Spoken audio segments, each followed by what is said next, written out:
wealth building equation. Time is a powerful thing. It's given to us by the universe or by God, and I don't understand it completely. I know you can't outsmart time, and I know that time is going to pass no matter what. It's one of the constants in the universe. And the thing about time is that when you look at the equations, when I look at wealth, and I study wealth like a scientist in the sense that you can break down these equations and kind of look at what's happening, which dynamics play out. Time overwhelms everything else. Time dominates the equation. And let me give you an example. When I was in high school, I used to run the 400-meter dash, and I used to, and I was, like a kid, I used to think it was a really hard race. I mean, when you get done running, you're exhausted, you want to vomit, you feel like you're about to just, like your guts are about to fall out your body because you're in such pain. But so one of the things I used to do was I would try to fool the system, right? I would try to work the process by, okay, so Ali says that was my race. I think Ali knows what I'm talking about, how painful that race was. And I would try to sort of play, game the system. And the way I tried to game the system was, I would, get out there and I would run, and I say, okay, I'm going to run really slow in the first half of the race, and I'm going to kick it in at the end. I'm going to catch up. I'm going to make up time at the end. And that's how I'm going to eventually win. Well, it never, ever worked. And the reason it did not work is because the way the race was structured is that time was just really hard to make up. Like as other people were running faster than you for that amount of time, by the time I decided to kick it in and catch up with them, I couldn't run fast enough to catch up with them. And really, if you think about this, kind of process this, we tend to emphasize rate of speed, but really time is really the dominator in almost everything that we do. And so let me give you an example. Let's say you have, let's go back to driving down a road. Let's say that, you have two people. One person is driving a Toyota Corolla, and they're going 50 miles an hour. And the other person is driving a Porsche that can go 150 miles an hour. Let's say, not 150, let's use 100 and make the math easy. And let's say that they are racing across the United States. Well, if the person in the Corolla, let's say he leaves, 20 hours earlier than the person who's driving the Porsche. So he drives, 50 miles an hour for 20 hours. He's covered 1,000 miles. So he's got 2,000 miles to go. It's going to take him another 40 hours to cover that 2,000 miles. Well, so let's say the guy in the Porsche gets in the Porsche and he's driving 100 miles an hour. And okay, so after 20 hours, he's covered, 2,000 miles. But the problem is that he's not going to be, he may or may, it's going to take him a lot longer to catch up with the other person, despite the fact that he's going twice as fast as him, right? Time is very difficult to make up, especially in investing. Now, the analogy I gave you just now actually doesn't apply exactly, because that's what you call a linear example. Linear means that the cars are both going the same speed, that they start the whole time, right? You start off at 50 miles an hour and you stay at 50 miles an hour. You start at 100, you stay at 100. But actually with investing, what makes it almost impossible to catch up with other people just based on rate is because with investing, the rate at which your money grows actually increases. So let's change that example. Instead of saying you've got a guy that's driving a flat 50 miles an hour and a guy going a flat 100 miles an hour, and they're racing across the country. Now imagine if each person, the further they drove, the faster they went. So the guy going 50 miles an hour, let's say after 5 hours, he's going 60. After, another 5 hours, he's going 70. After another 5 hours, he's going 80, right? Well, then the distance is going to get to the point where he's covering more ground in the same amount of time, because there's a momentum that happens with investing that doesn't happen with a linear example. So what I mean by that is this. Money is a funny thing. Money is best actually modeled the same way you would model like the way rabbits grow. If you're talking about, creating a lot of rabbits are very fertile. Well, let's say that you wanted to have as many rabbits as you could. And you put together two rabbits, and those two rabbits have a few baby rabbits, and then you get some baby rabbits mixed in, and you have some more baby rabbits or whatever. Each generation, the number of rabbits produced relative to the previous generation the percentage growth is going to continue to increase as you have more rabbits. So you'll get to the point where there'll just be so many rabbits you can't stop it. Or you look at a virus. A virus may start off with 2 or 3 people in a small contained area, but how, that virus could actually get to the point where it accelerates in terms of how it spreads to the point where it infects the entire country, or 10 million people die from that virus, right? So money is like that. Money is, it's modeled like a virus, except it's a good virus in the sense that the more you've invested and the more your money has grown and the more time you put into it, the faster your money will grow. That's why you have this contrast. In America, you have people who, have a really hard time getting any amount of money, even enough money to buy a car or a cheeseburger or a pair of shoes. But you've got other people who can't stop making money. Like Warren Buffett can't stop making money. It would be really hard for him to stop making money. Anybody remember that Richard Pryor movie, Brewster's Millions? I don't know if you remember that movie, but what this movie was really funny, because what they did was they gave him $1 billion and said, you have 30 days to spend $1 billion. And that was really, really hard for him to do, because there was so much money and the money was growing so fast and he couldn't stop making money because there was so much money and he couldn't figure out how to spend all that money. Well, money is kind of like that. Like money sort of takes over where, once you've been invested for a while, you can get so far ahead of people who don't invest that, it just seems like money's easy to make at that point. Like my cousin who didn't go to college or anything like that, we were talking about making money or whatever and ways to make money. And of course, you have people saying, well, money, it's hard out here. There's not much money. And I remember him saying, money's everywhere. What do you mean? Money's everywhere. And it was fascinating because here this was my cousin, a black man who didn't go to college, who didn't grow up with a silver spoon in his mouth, saying money is everywhere. That showed 2 things. One, it showed that his mentality when it came to money was a little bit different from everybody else. And then 2, his investment vehicles were different. He was an entrepreneur and he'd become skilled in knowing where economic opportunities lied. Whereas if he were a person that was, say, a job seeker and that's all he knew how to do, he would probably think it's really, really hard to get money. So anyway, let me keep going. Let me move on to a couple more slides here so we can dig in some more and finish up. All right. So here's the thing. When I ask you what wealth is, I want you to understand wealth is not a paycheck. Wealth is an accumulation, wealth is an accumulation of resources, not an accumulation of fancy things. The next thing that you want to know is what is a millionaire? A millionaire is a person with a net worth of over $1 million. So that means that you take everything you own, subtract everything you owe, take your assets minus your liabilities. Your net worth is over $1 million. So what you want is you want your children to have a net worth over $1 million by the age of 30.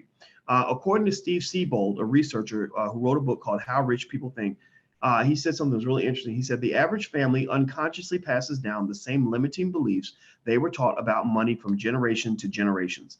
These are the beliefs that have kept families at the same level of financial success for dozens, if not hundreds of years. So be very careful about what you teach your kids. So what are we fighting against when it comes to wealth building? A couple of things. One, we're fighting against these addictions to things like worthless consumption, where we sort of are trained to spend. People get trained to spend, and corporations go out of their way to show you how to give them more money, right? That's a process. This is a science. Sigmund Freud, the great psychologist, actually assisted his nephew, who was one of the leading marketers on the subconscious mind. He trained him many years ago on how to get consumers to let go of their money by doing unconscious spending, by putting them to sleep and lulling them in with things like phallic symbols and this unconscious behavior.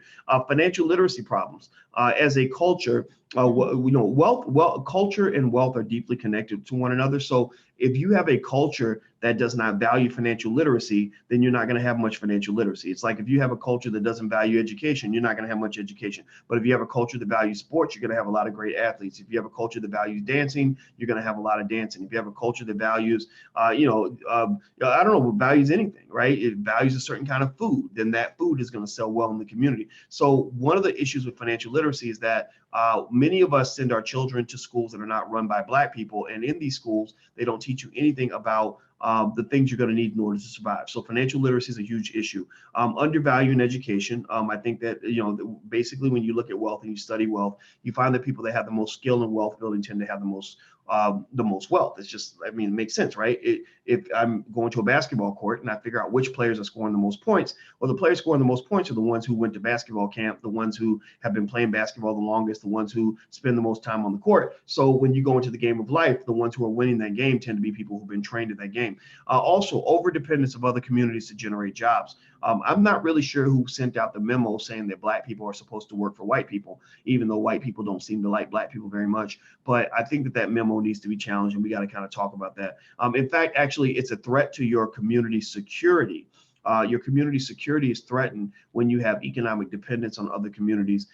That's just fundamental. In fact, the whole trade war between the U.S. and China, a lot of that's driven by national security. It's driven by people in the United States who feel that an overdependence on China from an economic standpoint is not healthy for the United States. So for Black people, an overdependence on other communities from an economic standpoint is not healthy for the Black community, especially if that community is considered to be I wouldn't say an enemy, but definitely an oppressor. All right, so let's keep going. So the KID model stands for knowledge, investment, discipline. Let's start with knowledge. So this is what your kids have to do. You have to teach your kids how to be a kid. Knowledge means that every Black child should know how to start a business by the age of 12. So before you send them to football camp, I need you to send them to entrepreneurship camp. Every time they want to do something this stereotypical, whether it's spending money, singing, dancing, rapping, acting, whatever it is that people like to do, and we love to entertain, whatever, all that's fine and good. Just make sure that they understand economics first. So for example, in our household, we have a 9-year-old who we think is going to be the next, Beyonce singing supermodel. Like, she's going to do all these great things one day in the entertainment space. So I spend a lot of time talking to her about the business of entertainment. I talk to her about Rihanna and Beyonce's multi-million-dollar deals. We talk about what it means to be able to manage your finances. We talk about what it means to manage your career. We talk about production, distribution, and monetization of entertainment. Why? Well, because I want her to be empowered when she goes in that space. So there are ways to encourage your child's natural talents and still make sure that they are empowered as they do that. Financial literacy must become part of the culture. We talk about money, we rap about money, we sing and dance about money. We love to buck dance for money. We love to do whatever people tell us to do to get money. Well, then why not make money a part of who you are as a community? Why not make financial literacy one of the most important things that every person of color should have as a rite of passage before they're 12 years old? Not preparing them for the game of wealth. You're putting them in the middle of a very dangerous game. Money drives everything in America. America is a capitalist society, which means money kind of rules everything. So the worst thing in the world is to be stuck in the middle of a capitalist society when you don't understand capitalism. And I'm not saying that you should be a capitalist. I'm saying you should understand how to survive in a capitalist game. And that's going to be really important in terms of whether you succeed or fail. Now, let's move on. So if you talk about investment, here's the thing about investment. I'm going to use an example that you're going to hate, but I love this example because it's great, is Donald Trump. Donald Trump is a guy who is, you either love him or you hate him. I don't really care what you think about this guy. It doesn't really matter because we're just trying to figure this out. But Donald Trump is a guy who has a lot of economic power right now because of something that was done about 100 years ago.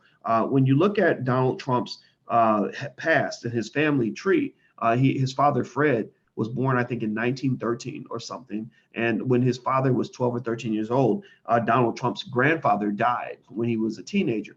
And so Donald Trump's dad, Fred, was a carpenter. And so here he was, he's a young kid trying to be the man of the house, trying to make money for his family. And so he became skilled. First thing he did was he got some skill, and that skill was, it was basically carpentry. He learned how to do carpentry work, with a lot of the apartments and stuff like that in New York City. Well, the thing was that, at the same time, Fred was ambitious. He was a guy that kind of said, I don't really think I just want to do carpentry and do work on other people's houses. I actually want to own some of these apartment buildings. So he saved up his money and he made that jump across the fence from being a renter to being an owner. He started buying apartment buildings and investing in these buildings, and then he became the landlord. So he had tenants and all this other stuff. And yeah, there are vast stories about this, about him being a slumlord and all that. Yeah, that's good. That happens. That still happens. But he was able to accumulate millions of dollars in wealth at that point. And what he did was he laid out the foundation for his son, who was born in 1946. So Donald Trump comes along in 1946, His father, pretty much implements actually this model to prepare him for power. First thing his father does is he raises him to just kind of know, like, you're a king. Like, that's why he's so arrogant, right? Because since he's a baby, he's been told that he's God's gift to everything. And I don't recommend raising arrogant narcissists as your children, but I do think confidence is an important thing for a person to have in the middle of economic warfare. First thing your enemies try to do is they try to take away your confidence. So confidence is very important for our children, especially Black children. So he raised them to believe, like, look, you are a king, you are a leader, you are a Trump. That means something, to the world. It needs to mean something. So he gave them the confidence, but which actually a sense of superiority, actually, in according to the book written by the lady at Yale, the Tiger Mom lady. She said that the cultures that tend to have the most outstanding people tend to be cultures like the Nigerian culture, where they have a sense of pride in who they are, like almost superiority. Like, I'm Nigerian. That means that I am amazing. I'm extraordinary because of who I am and where I come from. So when we're telling our children, like, you're kings, you're queens, you're great, look at what they did in ancient Kemet, let's talk about your history. Like, those things are extremely important. That's why it's very good for you when you're teaching your children their history, right? So anyway, so that's what he told his son. You're great. You're supposed to be the greatest. He also told him, look, there are people out there that are going to try to come take your wealth. They're going to fight you, etc. So he actually sent his son away to military school. In high school, he sent him away to think like a soldier and to think about it. And I'm telling you, don't underestimate this. Soldiers, real soldiers. Some of y'all are veterans, and I want to say thank you for your service, by the way. My father was a soldier, and there's a way soldiers think, good soldiers, that just allows them to overcome things that might squash regular people, right? I had a mentor named W.C. Benton, and I remember I was going through hell in my PhD program. I was getting, going through some stuff that was really making me mad, racism or whatever. And I remember W.C. Benton, who was actually, he's one of the leading scholars on the planet in his field, industrial organization, I believe it was, or something like that. And anyway, he said to me, he said, Boyce, I was in the Marines. And one thing we learned in the Marines is that even if you're surrounded, even if you know you're going to die, even if you know that you can't win, you shoot your gun until the entire clip is empty. You shoot your gun until every single bullet is out of that gun. You do not stop. You do not quit. You do not give up. You fight, fight, fight, fight, fight. So let's translate that. Let's looking at Donald Trump from an objective standpoint. I don't care what you think about him. That's on you. That's your business. But as much hate him or love him, one thing you can say about the man is he just doesn't stop. People are like, well, we're trying to demoralize him. We're talking about his mama. We're calling him a jerk. We're saying these bad things about him. And he's not, jumping on the internet saying my feelings are hurt. I can't believe you feel this way about me. He's sort of just moving along with his agenda. He's marching forward. And so I think that for Black people, we need some economic soldiers who just march forward, who don't really care much about what people think. Who just kind of know that if you become successful, you're going to have people that hate you. When you're winning, somebody's going to get mad, and you just march forward. And his father, actually, to his credit, to Donald Trump's father's credit, to Fred's credit, he taught his son to just kind of keep marching forward. Just march forward, son. Like, if you got the power, then that's all that matters. Right? Tiger Woods' dad, who also was a veteran, taught that to Tiger when Tiger was going through it, where he first started becoming famous. And when you get in the public eye, it's kind of tough, because it's hard when people are talking about you, saying things that aren't true. I've gone through a lot of that, and it sucks. It's like, man, damn, like, I'm trying my best to be nice, and why does, you get that part where you want to complain and whine about it. And Tiger was going through his little whiny, complaining moment. Every celebrity has that point where they're like, why do people not like me for no reason, right? And his father told him, his father was a veteran. His father said, stop worrying about all of that stuff, son. Just put the ball in the hole. Just put the ball in the hole. If you put the ball in the hole, everything will work out. Just put the ball in the hole. So that helped him to get laser focused on achieving the goal, right? There's not much drama. There's not much like, oh, he said, she said, or can you believe what they said about me? How dare you say that about me? Blah, blah, blah, blah. There's none of that. It's put the ball in the hole, achieve the goal, right? Robert Smith, the billionaire who gave all that money to those Morehouse men, I believe he was able to do that because he was focused. He spent his whole life just putting the ball in the hole, building his wealth. He doesn't care what you think about him. He's a billionaire. Why does he care what you think? You can't hurt his feelings. He's a billionaire, right? So basically, when you're talking about the way Trump was constructed, again, I'm not saying I agree with it completely, because there were probably some issues in there that were clearly problematic. He was constructed to be sort of an economic soldier and a political soldier, right? So his father sent him to military school for a reason, I believe. So then he also trained him on economics, and then he implemented the second part of the KID model, which is the investment component. He gave him some bullets to fire. He gave him weapons, economic weapons, right? If you are an economic genius, there's nothing more frustrating than being an economic genius who has no money, right? Because you got all these billion-dollar ideas and you don't have a pot to piss in. You got all these great things that you want to do, but you can't do it because you got to go to work every day, and you got to go serve your massa in order to pay back your student loans, right? So when Robert Smith paid that student loan debt back for those Morehouse men, he was making a contribution to the Black community that was absolutely phenomenal. One of the greatest contributions that any private donor has done for the Black community since Bill Cosby gave 20 million to Spelman back in the 1980s. Those are the only times where people, celebrity in the celebrity space, did something that I felt really, truly had a real impact on the ability of young people to move forward and to truly build their dreams, right? So giving, like helping, having the investment component, investing for your children, which is what you should do when your children are small. You start a little trust fund for them. You start investing for them. Stash allows for custodial accounts. You create a little custodial account for your child so that your child will have hundreds of thousands, if not over $1 million in wealth by the time they're 28 years old. So for my niece, Amina, we are putting money into a custodial account, and we set it and forget it. Automatic millionaires. David Bach wrote about that in the book called The Automatic Millionaire. Set it and forget it. He actually displayed the impact of the set it and forget it approach on Oprah, where he showed that if you take the amount of money that people spend every day on just a couple of Starbucks coffee, or the amount of money they spend on a Happy Meal, and you invest that on a consistent basis for 25, 30 years, you have hundreds of thousands of dollars. In fact, it's not that hard to get over $1 million. If you wait out to about the 30 to 40 year mark, you could easily hit $1 million with the amount of money that we spend on fast food. So, but if you don't have a vision, then you can't see none of that. If your vision for 2019 only goes out as far as 2020, then you'll have none of that. You'll have none of that, because the people that are wealthy in 2019 are the people who had a vision back in 1989 or 1999.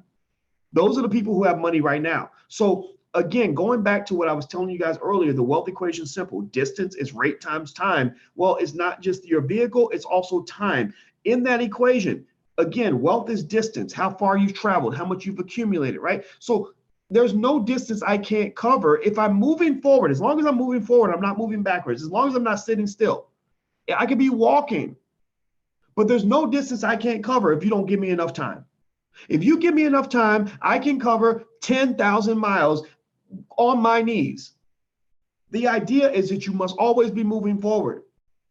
So what I'm saying to you, Black people, for your babies, for your kids, where you're going to hand them the baton, for your grandchildren, I'm telling you, set up a process where you're moving forward, where the money you're bringing in is more than the money that you're giving away, and that surplus is being planted into an investment vehicle that will help you drive down the road, because your grandchildren have something you don't have.